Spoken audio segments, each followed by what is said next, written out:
નમસ્કાર. એમના બાપુજી ટેક્સ ભરવા જાય, પોતે રેશનિંગનું ઘઉં ખાતા હોય, ગમે ત્યાં વિડિયા ચાલુ કરી નાખે.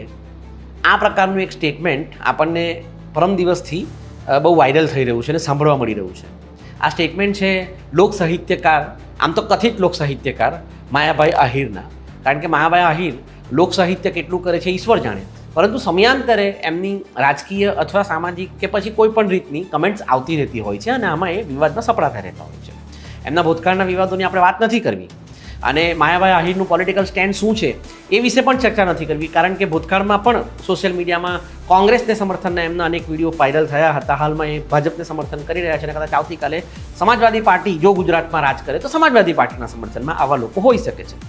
એ મુદ્દો નથી, એ એમનો કોન્સ્ટિટ્યુશનલ રાઇટ છે, એમનો બંધારણીય અધિકાર છે કે એમને જે રાજકીય પક્ષને સમર્થન આપવું હોય એ આપી શકે. પરંતુ તેઓ મંચ ઉપરથી અને લોક સાહિત્યના આડમાં સામાન્ય માણસ વિશે, આ દેશના ગરીબ માણસ વિશે ઘસાતું ન બોલી શકે.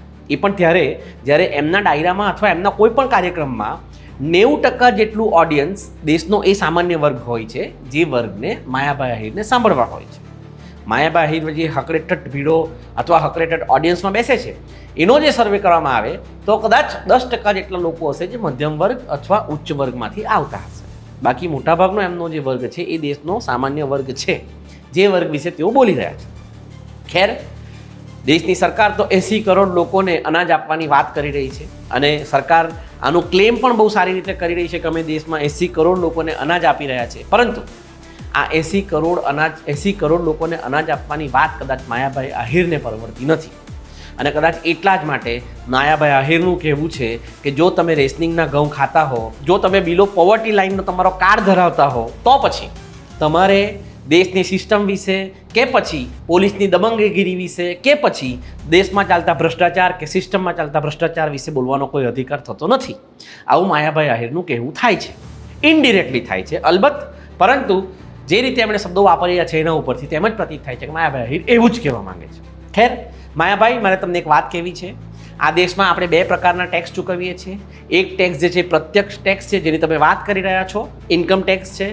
એ સિવાય પરોક્ષ ટેક્સ જે છે એ પરોક્ષ ટેક્સ આખા દેશમાં સવારે સૌથી પહેલાં દેશમાં જો કોઈ ટેક્સ ચૂકવતું હોય તો એ ટેક્સ આ દેશના મજૂરો કે ગરીબ વર્ગ ચૂકવી રહ્યા છે. કારણ કે આ ટેક્સ, આ જે લોકો છે એ લોકો બ્લિંકિટ નથી કરતા, આ જે લોકો છે ઇન્સ્ટામાર્ટ નથી કરતા, આ જે લોકો છે સ્વિગી નથી કરતા, આ જે લોકો છે આખા મહિનાનો કે 6 મહિનાનો કે આખા વર્ષનો સામાન નથી ભરતા. આ લોકો આગલા દિવસે જે દાઢી મળી હોય છે તે દાઢીમાંથી બીજે દિવસે સવારે પોતાનો દિવસ શરૂ કરવા જાય ત્યારે પોતાના આખા દિવસ માટે એક પોતાના ઘરની નજીકની કરિયાણાની દુકાન પરથી તેલ, સાબુ, પાવડર, પોતાના નાનકડા સંતાનો માટે બિસ્કિટ, આ બધી વસ્તુ રોજની જીવન જરૂરિયાત મુજબની વસ્તુ લેતો હોય છે.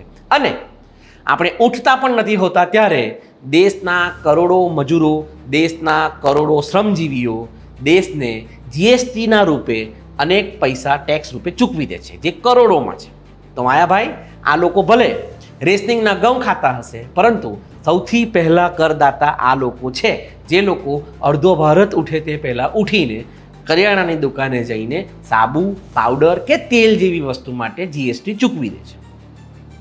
માયાભાઈ, મારે તમને એ પણ કહેવું છે કે આ દેશમાં ગરીબ વર્ગ કે પછી લોઅર મિડલ ક્લાસ જે છે એ વાહન તો ચલાવે છે, એને એટલો તો અધિકાર છે કે તાણી તૂસીને પણ કે પછી ઈએમઆઈ પર પણ પોતાનું વાહન ખરીદી શકે.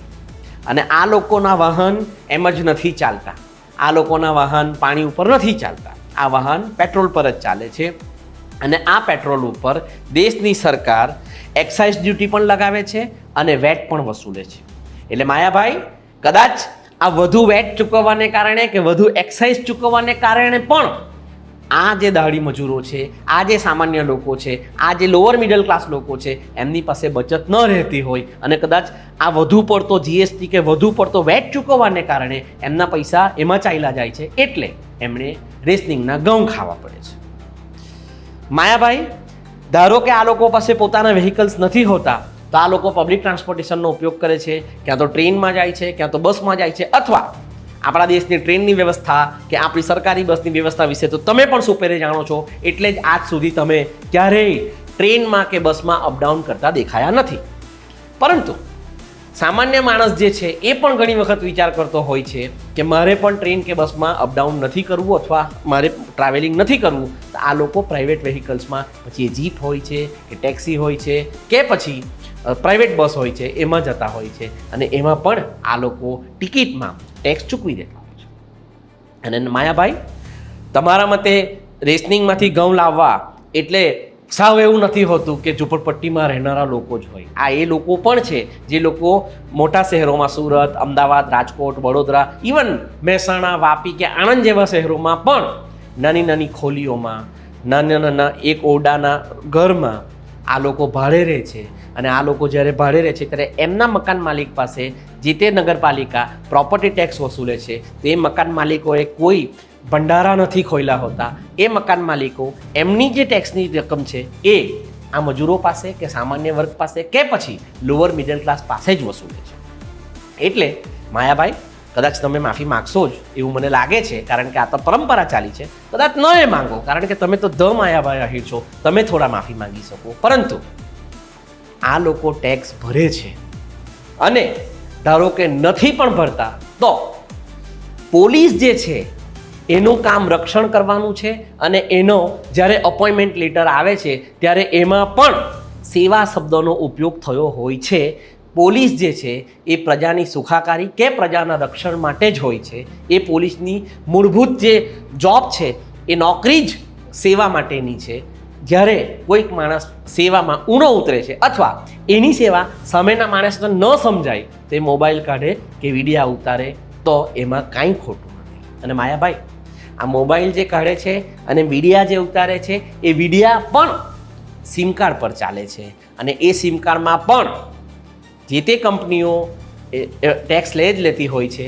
આના પરથી મને આવ્યું કે જે વિડીયો ઉતારતી વખતે પણ આ લોકો પહેલાં ટેક્સ ચૂકવે છે અને પછી વિડીયો ઉતારીને એ વિડીયો વાયરલ કરે છે. તમે ભલે પોલીસની ભાટાઈ કરો, એમાં કંઈ જ ખોટું નથી. અને અમે એમ નથી કહેતા કે ગુજરાત પોલીસ ખોટું કરી રહી છે, પરંતુ સામાન્ય માણસના બંધારણીય અધિકાર ઉપર તરાપ ન મારી શકાય. અને ખાસ તો જે સામાન્ય માણસ બધી બાજુથી કચડાયેલો છે, એ સામાન્ય માણસ સ્ટેજ પરથી હાર્મોનિયમ સાથે વાતો રજૂ કરવાનો વિષય નથી. નમસ્કાર.